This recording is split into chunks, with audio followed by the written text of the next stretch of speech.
ইলিশ মাছের প্রতি দুর্বলতাটা বাপ ঠাকুরদার আমল থেকে আছে। দুই বাংলার সাথে যে ওতপ্রোতভাবে জড়িত। যাকে এত ভালোবাসি তার কাছে আসবো না।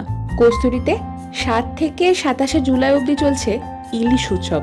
পাতুরি, কোরমা, দই, সর্ষে, পোস্ত, ডাব, মালাই, আরো যে কত নানা রূপে ইলিশ সুন্দরী পাতে এসে ধরা দেবে। আমার কর্তামশাই অর্ডার করেছিল এই বিশেষ ঢাকাই ইলিশ পোলাও।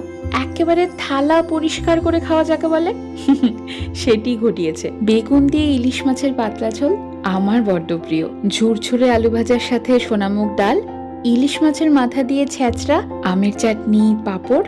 এই বিশেষ থালিটি পেয়েছি ইলিশ মাছের কোনো একটা পছন্দসই পদের সাথে মাত্র ২০০ টাকা যোগ করে। কস্তুরী বালিগঞ্জের মন মাতানো নতুন ডেকোরেশন আর এই সুস্বাদু খাবার দাবার আমাদের সত্যি এত ভালো লেগেছে। আর মাত্র কয়েকটা দিন, এই সুযোগ কি হাতছাড়া করা যায়?